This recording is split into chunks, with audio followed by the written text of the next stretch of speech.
तुर्की की joint venture company Celebi airport services का security clearance ही रद्द कर दिया। तुर्की की यह कंपनी भारत के 8 एयरपोर्ट पर ग्राउंड हैंडलिंग की सर्विस देती है। राष्ट्रीय सुरक्षा का हवाला देते हुए Bureau of Civil Aviation Security ने तुर्की की इस कंपनी पर एक्शन कर दिया। तत्काल प्रभाव से तुर्की की कंपनी का सिक्योरिटी क्लियरेंस रद्द करने का आदेश जारी कर दिया। यानी युद्ध भले ही रुक गया है, लेकिन नरेंद्र मोदी का एक्शन चालू है। वो पाकिस्तान का साथ देने वालों को भी नहीं छोड़ रहे और इसलिए तुर्की पर एक्शन तेज हो गया है और इसका ट्रेलर नरेंद्र मोदी ने दिखा दिया। जरा आप भी ट्रेलर देखिए, फिर बताता हूं ट्रंप ने कैसे पलटी मार दी।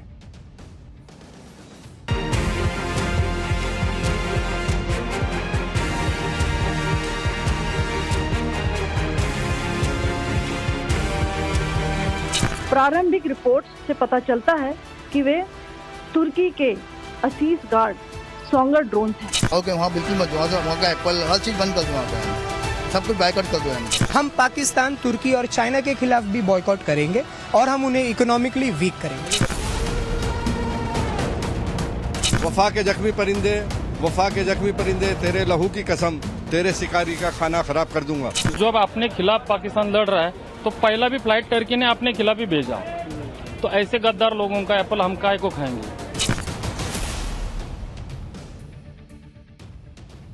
यानी भारतीय कह रहे हैं कि ये तुर्की का सेब खाने का समय नहीं है, उसे सबक सिखाने का समय है। तुर्की के खिलाफ ये एक्शन तो सिर्फ ट्रेलर है। अभी तो तुर्की को घुटनों पर लाने के लिए पूरी फिल्म का आना बाकी है, क्योंकि तुर्की के ही ड्रोन पाकिस्तान ने भारत के खिलाफ यूज किए थे। और वो तुर्की है जिसके यहां भूकंप आया तो भारत ने सबसे पहले मदद की थी। कैसा देश है भाई। सूत्रों के मुताबिक ऑपरेशन सिंदूर के बाद मोदी सरकार ने तुर्की की कंपनियों से जुड़े सभी समझौतों को रिव्यू करना शुरू कर दिया है। ये समझौते मेट्रो, रेल, सुरंग निर्माण और एयरपोर्ट सर्विसेज से लेकर एजुकेशन और मीडिया जैसे फील्ड्स में हुए हैं। भारत में मैन्युफैक्चरिंग, एविएशन, मेट्रो रेल और आईटी जैसे सेक्टर्स में काम कर रही तुर्की की कंपनियों की भूमिका का दोबारा रिव्यू किया जा रहा है। IBEF यानी इंडिया ब्रांड इक्विटी फाउंडेशन की फरवरी 2025 की रिपोर्ट के मुताबिक फाइनेंशियल ईयर 2023-24 में भारत और तुर्की के बीच आपसी व्यापार 88,000 करोड़ रुपए के पार चला गया था। ऐसे में अगर तुर्की के खिलाफ भारत की फाइनेंशियल स्ट्राइक तेज हुई तो तुर्की को हजारों करोड़ रुपए का नुकसान तय है। भारत ने तुर्की के खिलाफ यह एक्शन ऐसे समय में शुरू किया है जब तुर्की अपनी आतंकी देश पाकिस्तान की मदद जारी रखने को उतारू दिख रहा है। आज तुर्की ने एक बार फिर आतंकियों को पालने वाले पाकिस्तान के समर्थन की बात कह दी। तुर्की के राष्ट्रपति एर्दोगन ने पाकिस्तान के पीएम शहबाज शरीफ को डियर ब्रदर बताया और भविष्य में भी पाकिस्तान के साथ खड़े होने की बात कही। तुर्की के राष्ट्रपति ने कहा कि डियर ब्रदर शहबाज शरीफ तुर्की और पाकिस्तान का भाईचारा सच्ची दोस्ती के बेहतरीन उदाहरणों में से एक है। आगे एर्दोगन ने लिखा कि वो भविष्य में भी अच्छे बुरे समय में पाकिस्तान के साथ खड़े रहेंगे। पाकिस्तान और तुर्की की दोस्ती जिंदाबाद। और ये दोस्ती कोई ऐसी नहीं है कि पाकिस्तान ने तुर्की की कोई मदद कर दी। ये वही कि तुम भी मुसलमान, हम भी मुसलमान, तुम भी इस्लाम मानने वाले, हम भी इस्लाम मानने वाले हिसाब चल रहा है और कुछ नहीं। अगर मानवता की बात होती तो वो भारत का वो की मदद याद रखते कि जब हम इतने संकट में थे कि भयंकर भूकंप आया था कि नरेंद्र मोदी ने भारत की तरफ से सबसे पहले मदद भिजवाई थी। लेकिन वो मदद नहीं भाई, इनको तो एम फैक्टर याद आ रहा है। भारत अब तुर्की को कोई बिजनेस नहीं देगा, ये क्लियर होता जा रहा है। एक पैसा तुर्की को नहीं मिलेगा, इसके लिए प्रयास हो रहा है। भारत में बॉयकॉट तुर्की की मुहिम जोर पकड़ चुकी है। मोदी सरकार के एक्शन से पहले ही देश के लोग अपने अपने तरीके से पाकिस्तान का साथ देने वाले देशों के खिलाफ एक्शन ले रहे हैं। देश के अलग अलग हिस्सों में पाकिस्तान के साथ ही तुर्की के खिलाफ भी जबरदस्त प्रदर्शन हो रहा है। तुर्की के कंप्लीट बॉयकॉट की मांग हो रही है। Chamber of trade and industry करीब 700 बिजनेस ऑर्गेनाइजेशंस को उन्होंने अपील की है कि वो चीन और तुर्की के साथ सभी तरह के व्यापार को रोक दें। व्यापार संगठन confederation of all India traders ने भी तुर्की और अजरबैजान के बॉयकॉट की अपील की है। इस बॉयकॉट मुहिम का असर दिखने भी लगा है। मेक माई ट्रिप के मुताबिक दोनों देशों की ट्रैवल बुकिंग में 60% की कमी आ गई है। ट्रिप कैंसिलेशन 250% बढ़ गया है। ट्रैवल प्लेटफॉर्म ईज माई ट्रिप ने एक एडवाइजरी जारी की है जिसमें यात्रियों से कहा गया कि वे तुर्की और अजरबैजान की यात्रा तभी करें जब बहुत जरूरी हो। ऑनलाइन ट्रैवल बुकिंग्स प्लेटफॉर्म इक्जीगो ने तुर्की, चीन और अजरबैजान के लिए सभी फ्लाइट और होटल बुकिंग को कैंसिल कर दिया है। आप सुनिए, गुजरात में राजकोट में टूर ऑपरेटर्स ने तुर्की के टूर का बॉयकॉट कर दिया। वो कह रहे हैं कि तुर्की के टूर की बुकिंग ही नहीं लेंगे। अब सुनिए जरा इन लोगों को। तो तुर्की को हमने पूरे का पूरा बॉयकॉट किया है क्योंकि वो टेररिस्ट कंट्री का साथ दे रहे हैं कि वो हमारे पैसों से हमारा पैसों से वो मतलब डिफेंस खरीद के वो हमारे खिलाफ ही वो यूज कर रहे हैं। पूरे का पूरी तरह तुर्की का हमने बैन कर दिया है। पूरा देश पाकिस्तान के मददगार तुर्की के संपूर्ण बॉयकॉट की मांग कर रहा है। सरकार ने तुर्की के खिलाफ एक्शन शुरू कर दिया। व्यापारी हो या ट्रैवल एजेंसियां या फिर फिल्म इंडस्ट्री, सब एक आवाज में तुर्की का बॉयकॉट कर रहे हैं। लेकिन कांग्रेस से जब तुर्की के बॉयकॉट पर सवाल पूछा गया तो उनके नेताओं के मुंह में मानो दही जम गया। प्रेस कॉन्फ्रेंस में मौजूद कांग्रेस नेता जयराम रमेश और पवन खेड़ा बगले झांकने लगे, एक दूसरे की तरफ माइक करने लगे कि तुम बताओ तुम बताओ तुम बताओ। बोले फिर अच्छा देखते हैं, बाद में बताएंगे। सुनिए, देखिए कांग्रेस की हालत। टर्की बॉयकॉट, टर्की के बॉयकॉट पे सर क्या कांग्रेस पार्टी इसका समर्थन करते हैं ये क्षेत्र में? इस पर भी हम शीघ्र आपसे जरूर मुखातिब। सर यानी कांग्रेस अभी भी मूड ही बना रही है कि तुर्की का विरोध करना है कि नहीं करना है। एक दूसरे की तरफ माइक कर रहे हैं। एक लाइन नहीं बोल सकते थे कि देश के खिलाफ जो भी है हम उसके साथ कैसे हो सकते हैं, ये कांग्रेस की नीति है। नहीं बोल सकते थे, इधर उधर माइक करने लगे। कांग्रेस भले ही तुर्की के खिलाफ देश में भड़के गुस्से पर कंफ्यूज है, लेकिन भारत के लोगों ने मन बना लिया है कि पाकिस्तान की मदद का सबक तुर्की को सिखाएंगे। व्यापार संगठनों और ट्रैवल एजेंसीज के बाद अब देश की यूनिवर्सिटीज भी बॉयकॉट तुर्की मुहिम में शामिल हो गई। दिल्ली में जवाहरलाल यूनिवर्सिटी यानी जेएनयू ने तुर्की की इनोनू यूनिवर्सिटी के साथ हुआ एमओयू रद्द कर दिया है। इस एमओयू पर इसी साल 3 फरवरी को साइन किए गए थे। जामिया मिलिया इस्लामिया ने भी तुर्की सरकार से जुड़े सभी एजुकेशनल संस्थानों से किए गए एमओयू को सस्पेंड कर दिया है। इसी तरह कानपुर यूनिवर्सिटी ने भी तुर्की की इस्तांबुल यूनिवर्सिटी के साथ किए गए एमओयू को रद्द कर दिया है। दो देशों की यूनिवर्सिटीज के बीच क्रॉस कल्चरल रिसर्च और स्टडी में आपसी सहयोग को बढ़ावा देने के लिए इस तरह के एमओयू साइन किए जाते हैं। वहीं भारत के कई सेब व्यापारियों ने तुर्कियों से सेब इंपोर्ट नहीं करने का ऐलान कर दिया है। फिल्म इंडस्ट्री के कई डायरेक्टर्स ने अपनी फिल्मों की तुर्की में होने वाली शूटिंग कैंसिल कर दी है। यानी जिससे जो बन पड़ रहा है उस लिहाज से वो तुर्की का विरोध कर रहा है। कितना असर होगा, कितना इंपैक्ट होगा, इंपॉर्टेंट नहीं है।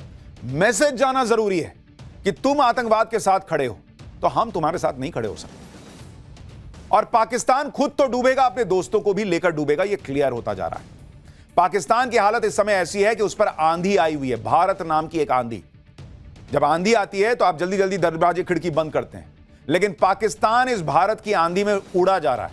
वो एक खिड़की बंद करता है तो दूसरी खिड़की खुल जाती है, फिर दौड़ के उधर जाता है, खिड़की बंद करता है तो दरवाजा खुल जाता है। और भारत की आंधी पाकिस्तान को उड़ा ले जाएगी ऐसा लग रहा है, क्योंकि एक तरफ भारत ने ऑपरेशन सिंदूर के बाद पीओके वापस लेने की बात बार बार करनी शुरू कर दी है। मिशन पीओके का बटन दबा दिया है नरेंद्र मोदी ने, ऐसा लगने लगा है। दूसरी तरफ सिंधु जल समझौते पर कह दिया है भारत ने कि पाकिस्तान को इसमें कोई रियायत नहीं मिलेगी। तीसरी तरफ पाकिस्तान के एटम बम के फ्यूज नरेंद्र मोदी ने उड़ाने का प्रयास शुरू कर दिया है, जिसके बारे में आपको आगे बताऊंगा। लेकिन चौथा बड़ा एक्शन, जिसकी बड़ी खबर अभी पहले आपको बता दूं, भारत की पाकिस्तान को बड़ी चेतावनी आ गई है। भारत ने आतंकी हाफिज सईद पाकिस्तान भारत को सौंपे, यह पाकिस्तान से कह दिया है। मसूद अजहर, भारत ने कह दिया है कि पाकिस्तान आतंकी मसूद अजहर को भी भारत को सौंपे। आतंकी सैफुल्लाह, जो इस पहलगाम हमले का मास्टरमाइंड है, भारत ने पाकिस्तान से कहा है कि इसको भी सौंपो, हमको दो, तुमसे नहीं होगा, हम इनको निपटा देंगे। पहलगाम अटैक का मास्टरमाइंड है सैफुल्लाह। भारत ने पाकिस्तान को मोस्ट वांटेड आतंकियों की एक लिस्ट दे दी है भाई। भारत ने कह दिया है कि ये अब एक दो इस पे बात नहीं होगी, हम घुस के मारना चाहेंगे मार देंगे, तुमने देख लिया, इसलिए बेहतर है कि ये लिस्ट पकड़ो और हमको हाफिज सईद भी दे दो, हमको वो मसूद अजहर भी दे दो, और हमको ये सैफुल्लाह और बाकी जो पूरी लिस्ट है दे दी है भारत कि खत्म करो तमाशा, ये दे दो हमको। और ये बहुत बड़ी बात है। सुनिए विदेश मंत्री एस जयशंकर ने इस पर क्या कहा है। I think the Prime Minister made it very clear that the only talks with Pakistan will be on terror. That Pakistan has a list of terrorists who need to be handed over. They have to shut down the terrorist infrastructure. विदेश मंत्री S Jaishankar ने clear कर दिया है कि पाकिस्तान को list दी जा चुकी है आतंकियों की, अब तुम्हारा एक ही काम है कि उनको भारत को सौंप दो। और भारत ये करा सकता है क्योंकि भारत ने इस वक्त पाकिस्तान की नस दबा रखी है, सिंधु जल समझौता। भारत बोले थोड़ा पानी छोड़ेंगे, तुम एक काम करो, उधर से ये आतंकी भेजो इधर। खैर आगे क्या होगा ये तो वक्त बताएगा, लेकिन पाठशाला में अब अगली क्लास आपको बताता हूं। बलूचिस्तान में बड़ा बवाल, इधर पीएम मोदी ने पाकिस्तान के परमाणु बम के फ्यूज उड़ा दिए हैं क्या। पाकिस्तान का ऐसा इलाज शुरू हुआ है कि वो चाहकर भी परमाणु हमला नहीं कर पाएगा क्या? अब इसका चैप्टर खोलने जा रहा हूं। दरअसल पीएम मोदी के बैक टू बैक एक्शन से पाकिस्तान को समझ नहीं आ रहा कि वो क्या बचाए क्या छुपाए। इसी बीच पीएम मोदी ने पाकिस्तान को नई टेंशन दे दी। पहले भारत ने पाकिस्तान के उन एयरबेसेस को तबाह किया जिसके पास ही पाकिस्तान के परमाणु ठिकाने हैं। अब पीएम मोदी पाकिस्तान का वो इलाज करने चले हैं जिससे पाकिस्तान अपने एटम बम से भी हाथ गवा देगा। पीएम मोदी वो प्लान बना रहे हैं जिससे पाकिस्तान के परमाणु धमकी का परमानेंट इलाज हो सकता है। पीएम मोदी वो चक्रव्यूह रच रहे हैं जिससे पाकिस्तान के पास परमाणु हथियार तो होंगे लेकिन उनका रिमोट कंट्रोल ही नहीं होगा, ऐसी स्थिति हो जाएगी। यानी जिस ताकत पर पाकिस्तान उछलता था, पीएम मोदी उसकी ताकत का बटन स्विच ऑफ करने वाले हैं। एक बार यह बटन स्विच ऑफ हो गया तो पाकिस्तान कहीं का नहीं रहेगा। आतंकवाद पर तो पाकिस्तान पहले ही घिरा हुआ है, उसे नेक्स्ट लेवल पर घेरने की तैयारी भारत ने शुरू कर दी। पाकिस्तान को लेकर पीएम मोदी ने क्या नया प्लान बनाया है? पाकिस्तान ने परमाणु बम कैसे भारत उससे छीन सकता है? पाकिस्तान के परमाणु बम को लेकर क्या नया अपडेट है, आज आपको सब बताऊंगा। ऑपरेशन सिंदूर पर ब्रेक के बाद पीएम मोदी ने दुनिया को बता दिया था कि अब पाकिस्तान की परमाणु ब्लैकमेलिंग नहीं चलेगी। यह बयान पीएम मोदी के उस प्लान का हिस्सा था जिसे उन्होंने पाकिस्तान के खिलाफ लॉन्च कर दिया। अब यह प्लान क्या है उसके बारे में थोड़ा आपको बताता हूं। आतंकवाद के मोर्चे पर तो भारत ने पहले ही पाकिस्तान को घेरा हुआ है। अब भारत दुनिया को यह बताएगा कि पाकिस्तान कैसे पूरी दुनिया के लिए एक बहुत बड़ा खतरा है, कैसे पाकिस्तान के परमाणु हथियार सुरक्षित नहीं है और इसका कुछ करना होगा भाई, नहीं तो पूरी दुनिया तबाह हो सकती है। आज रक्षा मंत्री राजनाथ सिंह का बयान सुनिए। उनके बयान में ही पीएम मोदी का अगला प्लान क्या है आपको समझ में आ जाएगा, फिर उसकी डिटेल बताता हूं। पूरी दुनिया ने देखा है कि कैसे गैर जिम्मेदाराना तरीके से पाकिस्तान द्वारा भारत को अनेक बार एटमी धमकियां दी गई हैं। आज श्रीनगर की धरती से मैं पूरी दुनिया के सामने यह सवाल उठाना चाहता हूं कि क्या ऐसे गैर जिम्मेदार और रोग नेशन के हाथों में परमाणु हथियार सुरक्षित हैं? मैं दुनिया के सामने यह सवाल खड़ा करना चाहता हूं। मैं मानता हूं कि पाकिस्तान के एटमी हथियारों को IAEA international atomic energy agency की निगरानी में लिया जाना चाहिए। रक्षा मंत्री राजनाथ सिंह का यह बहुत बड़ा बयान है।